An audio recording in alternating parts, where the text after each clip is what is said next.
BJP दोनों बड़े मंत्रालयों को अपने पास रखना चाहता है और ये जो बड़े मंत्रालय किसी भी कीमत पर शिंदे गुट और अजीत पवार गुट को नहीं। और कैसे चुनाव जीतना है शरद पवार से बेहतर कोई नहीं जानता है। तो ऐसे में अजीत पवार का ये बयान अब काफी कुछ बयान कर रहा है कि आने वाले वक्त में अजीत पवार शरद पवार के इशारे पर ही कोई बड़ा फैसला है कि अजीत पवार और एकनाथ शिंदे शिवसेना यूबीटी के साथ मिलकर या महाविकास आघाड़ी के साथ जाकर कहीं ना कहीं कुछ बड़ा खेला यहाँ पर करते। एक तरफ शरद पवार के जन्मदिन के अवसर पर अजीत पवार उन्हें शुभकामनाएं देने उनके पास पहुंच जाते हैं और वहीं दूसरी तरफ महाराष्ट्र में सियासी ड्रामा खत्म होने का नाम नहीं ले रहा है। देवेंद्र फडणवीस ने मुख्यमंत्री पद की शपथ तो ले ली है, लेकिन कैबिनेट विस्तार से पहले एक बार फिर से महायुति गठबंधन टूटने की कगार पर पहुंच चुका है। बीते रात अगर देखा जाए तो दिल्ली में एक बड़ी बैठक बुलाई गई और इस बैठक के जरिए एक बड़ा संकेत मिल गया कि एकनाथ शिंदे नाराज हैं। एकनाथ शिंदे बीजेपी के फैसलों से खुश नहीं हैं।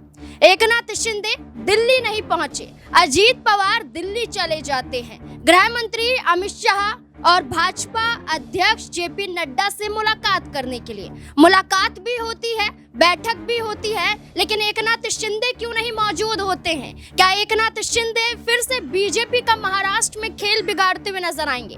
मुख्यमंत्री पद को लेकर जब एकनाथ शिंदे हामी नहीं भर रहे थे और एकनाथ शिंदे कई बड़े एग्जाम्पल देते हुए नजर आ रहे थे, यहाँ तक कि ये भी ऑफर दिया गया बीजेपी को कि महाराष्ट्र में 2.5 साल मुख्यमंत्री पद को हम तय कर लेते हैं। लेकिन एकनाथ शिंदे की बीजेपी की बात करें तो एकनाथ शिंदे की बात बीजेपी ने नहीं मानी और बीजेपी के आगे एकनाथ शिंदे झुकते हुए भी नजर आए।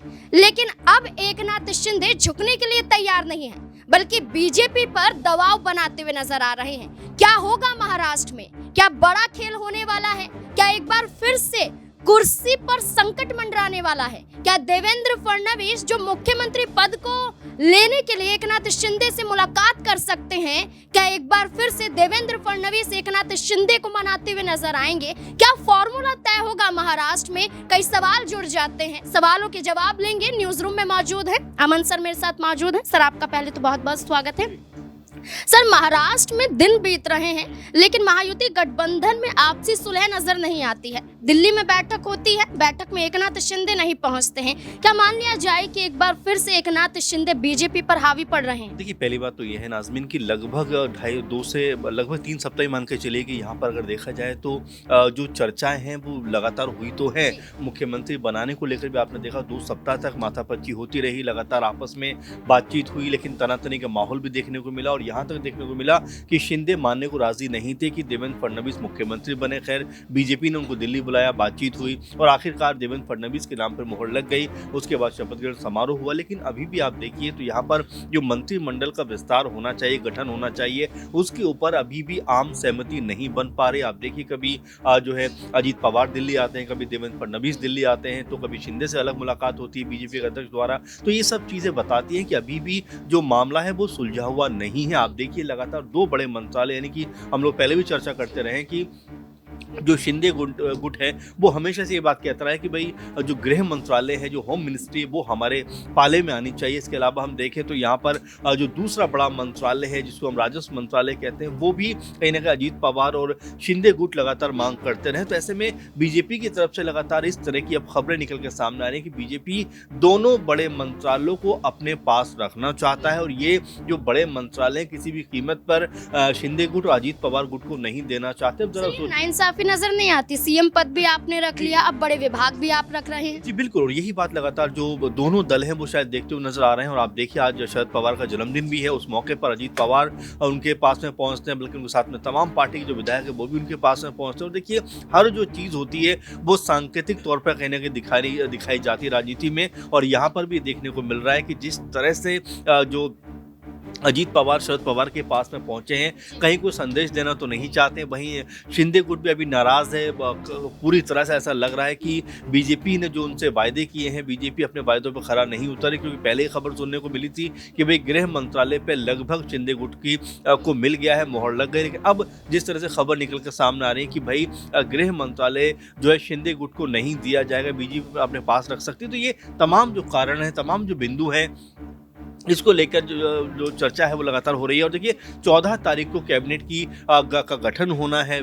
शपथ ग्रहण होना है, और क्योंकि 16 तारीख सत्र भी शुरू हो रहा है। तो ऐसे में बीजेपी कह सकते हैं इस पूरे के पूरे माहौल में फंसी हुई दिखाई पड़ती है, क्योंकि अगर यहाँ शिंदे गुट अजीत पवार अगर नहीं माने तो बीजेपी की जो सरकार नई नवेली सरकार बनी है उसको बड़ा झटका लग सकता है। आप देखिए अजीत पवार जिस 2020 में देवेंद्र फडणवीस से मिले थे, सरकार बनी थी और 8 दिन के मुख्यमंत्री देवेंद्र फडणवीस उसमें रहे थे, तो कहीं क्या वही इतिहास दोबारा रिपीट होता हुआ तो नहीं नजर आएगा। तमाम सारे कारण, लेकिन फिलहाल ये जरूर कहा जा सकता है कि अभी भी जो सहमति होनी चाहिए वो महायुति गठबंधन में सहमति नहीं है। और सबसे बड़ी बात की जो कह सकते हैं राजस्व मंत्रालय है, इसके अलावा जो गृह मंत्रालय है, उसको लेकर बीजेपी अभी भी अपना जो दाव है वो खेलती हुई नजर आ रही है। और ये दोनों दल जो महकमे हैं वो अपने पास रखने को लगातार प्रयासरत है और लगातार मीटिंग करके कहीं ना कहीं ये तमाम मंत्रालय अपने तरफ करना चाहती है। लेकिन इससे अभी भी ऐसा लगता है शिंदे और अजीत पवार एग्री नहीं है। बिल्कुल, अगर हम बात करें तो एकनाथ शिंदे जब मुख्यमंत्री पद को लेकर अपनी नाराजगी जाहिर कर रहे थे, तब अजीत पवार ने साफ कर दिया था कि हम सीएम रेस से बाहर हैं, हमें तो सिर्फ उप मुख्यमंत्री पद चाहिए। बीजेपी के जरिए उप मुख्यमंत्री पद भी मिल जाता है। लेकिन अब अजीत पवार वित्त विभाग की मांग कर रहे थे। अजीत पवार के पास भी वित्त विभाग रहेगा या नहीं रहेगा, ये भी बड़ा सवाल बन जाता है, क्योंकि चर्चाएं तो यही चल रही हैं कि वित्त विभाग भी छीना जाएगा। और शरद पवार से मुलाकात यही संकेत दे रहा है कि क्या एकनाथ शिंदे के बाद अजीत पवार की भी नाराजगी साफ तौर पर नजर आ रही है। दिनेश मेरे साथ मौजूद है। दिनेश, क्या लगता है आपको? अभी तक ये कहा गया कि एकनाथ शिंदे नाराज हैं, अजीत पवार खामोश हैं, अजीत पवार नाराज नहीं है, लेकिन शरद पवार से मुलाकात करना, वित्त विभाग भी उन्हें ना मिलना, ये संकेत मिल रहा है। क्या एकनाथ शिंदे और अजीत पवार मिलकर बीजेपी से अलग हटते हुए दिखाई दे सकते हैं? देखिए, बीजेपी इस वक्त मुश्किलों में है, क्योंकि मुख्यमंत्री की जो रार थी वो अभी थमी भी नहीं थी कि इससे पहले ही यहाँ पर मंत्रिमंडल के विस्तार को लेकर के तमाम राजनीतिक दलों के बीच जो है खींचतान का माहौल देखने को मिल रहा है। एकनाथ शिंदे विशेष तौर पर यहाँ पर नाखुश दिखाई दे रहे हैं। उन्होंने कहा, उनकी पार्टी के तमाम नेताओं की तरफ से ये कहा जा रहा है कि भाई ठीक है, हमने मुख्यमंत्री पद को लेकर के सेक्रीफाइस कर दिया है, लेकिन अब हमें बड़ी जिम्मेदारी दीजिए ताकि महाराष्ट्र के लोगों पर हमारी पार्टी का विश्वास कायम हो सके। और ऐसे में महाराष्ट्र की जनता की जो हमने 2.5 साल में पिछले मुख्यमंत्री रह करके जो सेवा की है, जो तमाम जन कल्याणकारी योजनाएं शुरू की हैं, उनका क्रियान्वयन किया जाए। और इसी के साथ साथ महाराष्ट्र में सुचारू रूप से आगे आने वाले वक्त में समर्थन के साथ सरकार चलती हुई दिखाई दे। लेकिन बीजेपी ने यहाँ पर स्पष्ट कर दिया है, 5 बड़े जो मंत्रालय हैं वो बीजेपी अपने खेमे में रखना चाहती है। छोटे मंत्रालयों पर यहाँ पर एकनाथ शिंदे और अजीत पवार गुट को जो है अपना जो एक तरीके की सहमति जताने के लिए उन्हें ऑफर दिया गया है। लेकिन अजीत पवार जो है वित्त मंत्रालय पिछले कार्यकाल के दौरान संभाल चुके हैं, तो वित्त मंत्रालय को लेकर के वो भी यहाँ पर सख्त रुख अपनाते हुए दिखाई दे रहे हैं। यहाँ पर शरद पवार को जन्मदिवस की बधाई देने पहुंचे। उससे कुछ दिनों पहले यदि महाराष्ट्र विधानसभा चुनाव के प्रचार के दौरान हम देखें तो अजीत पवार का बयान एक शरद पवार को लेकर यह आया था कि उनसे बेहतर राजनीति का जानकार इस वक्त देश में कैसे गठबंधन की राजनीति करनी है, कैसे सहयोग में यहाँ पर सरकार चलानी है और कैसे चुनाव जीतना है, शरद पवार से बेहतर कोई नहीं जानता है। तो ऐसे में अजीत पवार का ये बयान अब काफी कुछ बयान कर रहा है कि आने वाले वक्त में अजीत पवार शरद पवार के इशारे पर ही कोई बड़ा फैसला लेते हुए नजर आएंगे। और जिस वक्त उन्होंने 1 जुलाई 2023 को यानी कि एकनाथ शिंदे वाली सरकार के पिछले कार्यकाल के दौरान जो अजीत पवार की यहाँ पर शरद पवार की पार्टी में दो फाड़ करते हुए विधायकों को तोड़ दिया था, तो उसके पीछे भी कई राजनीतिक जानकारों का यही मानना था कि यहाँ पर ये पूरा राजनीतिक खेल जो है ये शरद पवार खेलते हुए नजर आ रहे हैं और अजीत पवार उन्हीं के इशारे पर काम कर रहे हैं। लेकिन देखना बेहद दिलचस्प रहेगा कि महाराष्ट्र में अभी चंद दिनेश, ये भी चर्चाएं हैं कि कई विधायकों के नाम भी हट सकते हैं। जो फॉर्मूला तय किया जा रहा है कि 20 विधायक बीजेपी से होंगे, 10-10 यहाँ पर अजीत पवार और एकनाथ शिंदे गुट से होंगे। तो यहाँ पर ये भी चर्चाएं हैं कि कई विधायकों के नाम भी हट सकते हैं, उन्हें मंत्री पद नहीं मिलेगा। इससे भी नाराजगी एकनाथ शिंदे की साफ तौर पर जाहिर हो रही है। देखिए, छगन छगन भुजबल के नाम पर यहाँ पर भारतीय जनता पार्टी की तरफ से आपत्ति जाहिर की गई है। और छगन भुजबल के नाम पर आपत्ति इसलिए जाहिर की गई है क्योंकि वो ओबीसी का चेहरा है। मराठा आरक्षण को लेकर के छगन भुजबल ने जिस तरीके से ये कहा कि ओबीसी का जो कोटा है उससे मराठा आरक्षण को नहीं हटा लिया जाएगा, उससे मराठा आरक्षण का जो हिस्सा है वो नहीं काटा जाएगा, अलग से आरक्षण का एक प्रावधान बनाया जाए, तो इसको लेकर के छगन भुजबल लगातार निशाने पर हैं। और ऐसे में ये खबरें भी सामने आ रही है कि जल्द ही जो है मंत्रिमंडल का जो विस्तार होने वाला है उसमें छगन भुजबल को बड़ा झटका लगता हुआ नजर आ सकता है। लेकिन अजीत पवार भी इस बात को जानते हैं कि यदि छगन भुजबल उनकी पार्टी से अलग हुए, शरद पवार के खेमे में वापस चले जाते हैं तो ये पार्टी के लिए एक बड़ा झटका हो सकता है। और ऐसे में जो वोट बैंक, भारी भरकम वोट बैंक है, ओबीसी वोट बैंक महाराष्ट्र में सबसे बड़ा वोट बैंक है, उसमें अजीत पवार के गुट को जो है झटका लगता हुआ नजर आ सकता है। देखिए यहाँ पर कई और सवाल भी बनते हैं। मनीष मेरे साथ मौजूद हैं, उनसे भी जानने की कोशिश करते हैं। मनीष, बात करें तो एकनाथ शिंदे 57 विधायकों के साथ, अजीत पवार की बात करें 41 विधायकों के साथ, जहां समीकरण बन रहा था कि अगर बीजेपी से अलग हटते हैं, महाविकास आघाड़ी की तरफ जाते हैं तो 146 कहीं ना कहीं आंकड़ा तय होता हुआ नजर आ सकता है। यहाँ अभी भी देखा जाए तो सरकार तो बन चुकी है महायुति की, लेकिन एकनाथ शिंदे नाराज हैं, दिल्ली नहीं पहुंचते हैं। देवेंद्र फडणवीस से पहले फोन पर बातचीत एकनाथ शिंदे से करते हुए नजर आते हैं। चंद्रशेखर बावनकुले की बात करें, जो बीजेपी के अध्यक्ष हैं, वो उनके घर पर मुलाकात करने पहुंच जाते हैं। एकनाथ शिंदे इस बार मान पाएंगे क्या? बीजेपी जो सोच रही है कि बड़े विभाग उनके पास रह जाएं, क्या एकनाथ शिंदे तैयार हो जाएंगे?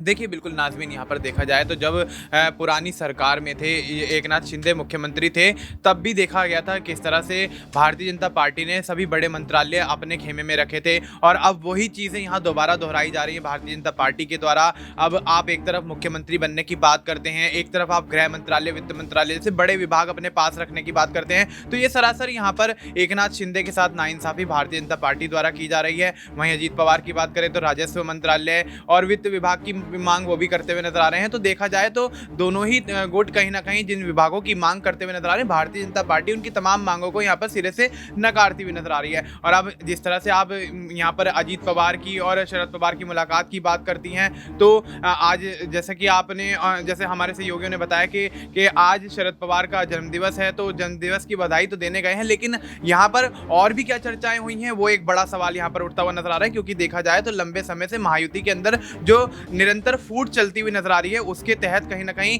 ये अंदाजा लगाया जा सकता है कि अजीत पवार और एकनाथ शिंदे शिवसेना यूबीटी के साथ मिलकर या महाविकास आघाड़ी के साथ जाकर कहीं ना कहीं कुछ बड़ा खेला यहाँ पर करते हुए नजर आ सकते हैं। लेकिन जिस तरह की स्थिति अभी देखी जा रही है, तो सरासर भारतीय जनता पार्टी तमाम जो बड़ी जिम्मेदारियां हैं, बड़े विभाग हैं, वो अपने पास रखते हुए कहीं ना कहीं एकनाथ शिंदे और अजीत पवार को सिरे से नकारती हुई नजर आ रही है। और इस तरह से नकारना, इस तरह से दरकिनार किया जाना कहीं ना कहीं एक बड़ी बगावत के संकेत देता हुआ यहाँ पर महायुति के अंदर नजर आ रहा है। और अगर यहाँ बगावत होती है तो बेशक भारतीय जनता पार्टी का खेल बनता बनता बिगड़ता हुआ नजर आ सकता है। गृह मंत्रालय वो विभाग जिसकी मांग हर दल कर रहा है, लेकिन बीजेपी चाहती है कि ये मंत्रालय उनके पास ही रहे, कोई और न छीन पाए। देवेंद्र फडणवीस एक बार फिर से गृह मंत्रालय अपने पास रखना चाहते हैं। एकनाथ शिंदे की सरकार में भी गृह मंत्रालय देवेंद्र फडणवीस के पास था। देवेंद्र फडणवीस जब मुख्यमंत्री थे तब भी ये विभाग उनके ही पास था। तो बीजेपी चाहती है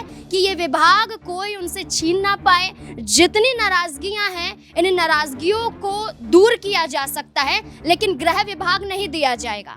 अड़ी हुई बीजेपी नजर आ रही है, लेकिन महायुति गठबंधन से ये दोनों दल, अजीत पवार गुट की बात करें, एकनाथ शिंदे की शिवसेना की बात करें, वो भी बड़े विभागों पर अड़े हुए नजर आ रहे। देखना होगा कि 14 दिसंबर से पहले तय हो पाता है, आपसी सहमति बन पाती है, या फिर महाराष्ट्र में खेल बिगड़ता हुआ नजर आ सकता है। इस पूरे मुद्दे को लेकर अब आपकी राय क्या है? अपनी राय कमेंट सेक्शन में जरूर दें। देखते रहें स्पिन 9 न्यूज़। धन्यवाद।